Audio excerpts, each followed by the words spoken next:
across to be joined by Abdullah Suji. Abdullah, Assalamu alaikum wa rahmatullahi wa barakatuh.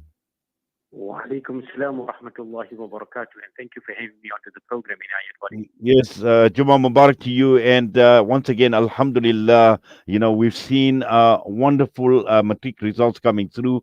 The highest, the second highest, and the highest since 2019. So generally, Alhamdulillah, when it comes to the system, the matric education system, and we're looking at these type of results, it is encouraging to note that something is being done right, Abdullah. Alhamdulillah, I think one must take heed that there is credibility in certain aspects of the country, and one must, however, be encouraged by the results that we saw in the matric exam of 2022. Yes, and also looking at the provinces individually, and we know that your part of the world, KwaZulu Natal. Now this has become the best performing province, and so something is being done right in that part of the world. Well, now that I'm at Al Falah College and under the leadership of our esteemed principal, Mr. Zafar Ahmed, at the school, we've come to realize that, in Durban, there is a very different attitude amongst the private schools or the independent schools in their approach to teaching and their approach to managing and leading a school. So that is producing excellent results. And then when you look at the state schools in the main as well, there's a lot of control mechanisms that have been put into place to ensure quality, and that must be appreciated. So, Alhamdulillah, one looks at that as a case in point and say, look, we are getting things right. And the road ahead is rather very long.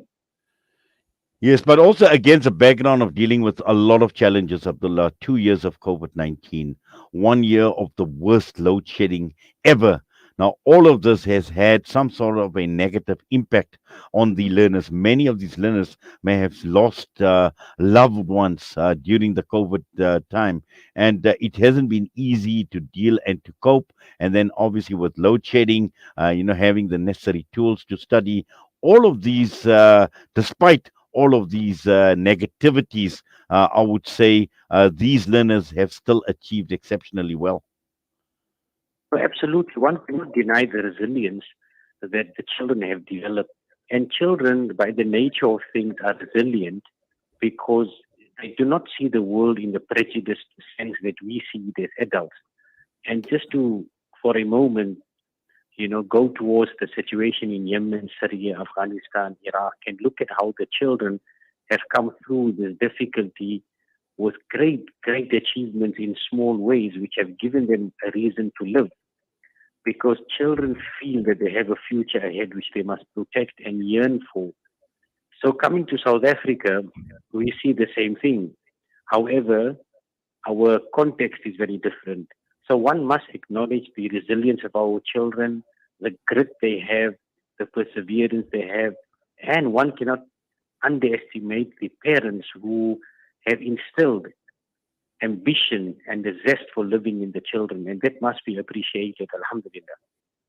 But also, Abdullah, we know that this is a milestone that they've reached. It is a stepping stone now to further their careers, to step up in life, to take it to a next level. And on the flip side, on the downside, they've achieved what they needed to achieve.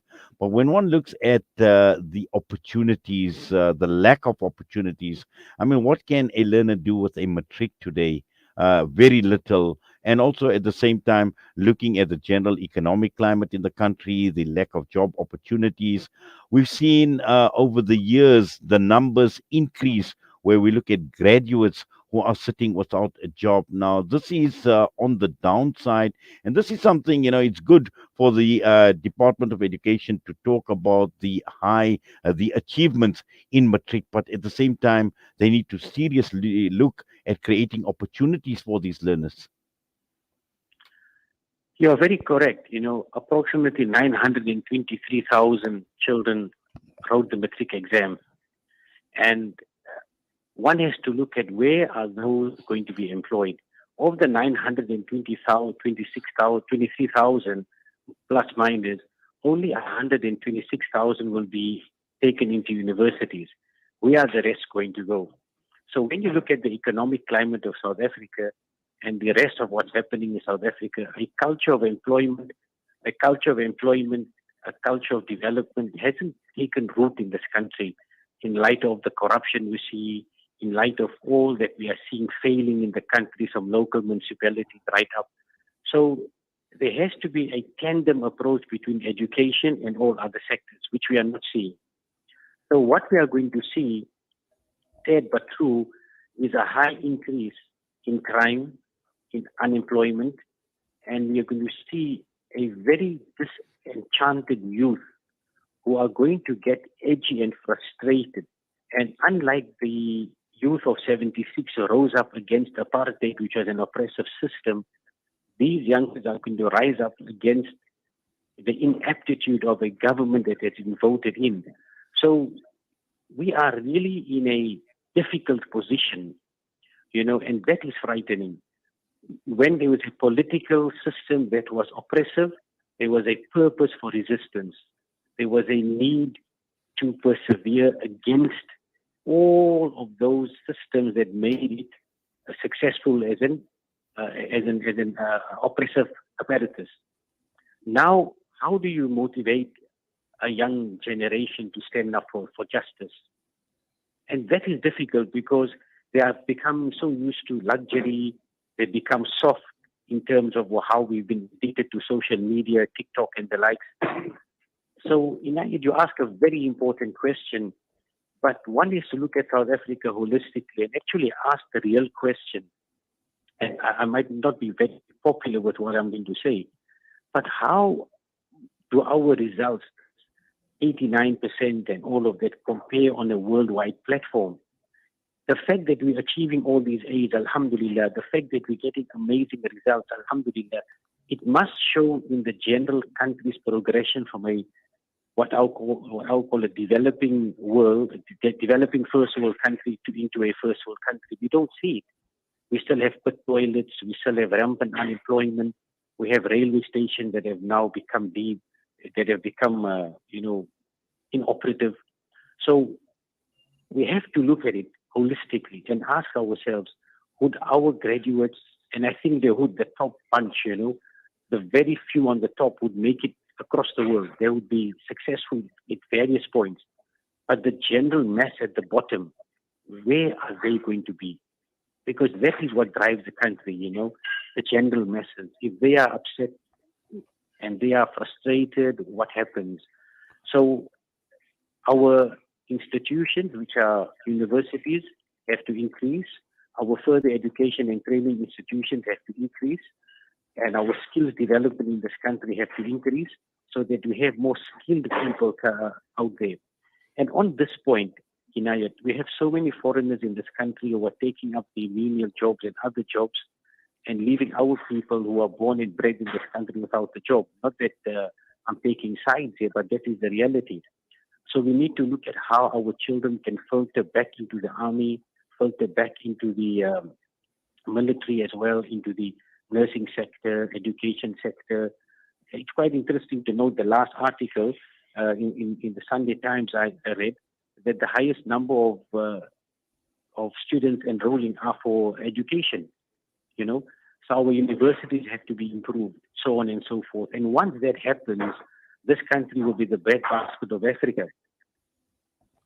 Well, certainly. In fact, Abdullah, I think this requires a detailed discussion, and I would be looking at a platform where we can actually interrogate what you are saying, because we won't be doing justice to what you are saying right now.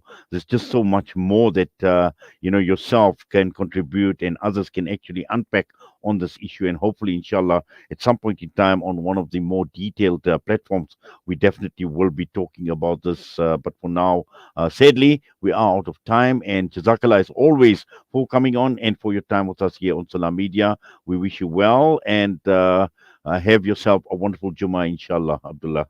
Jazakallah khair. I just want to conclude by saying Well done to the class of 2022. May Allah increase you in barakah. Assalamu alaikum wa rahmatullahi wa barakatuh. Wa alaikum salam wa rahmatullahi wa barakatuh.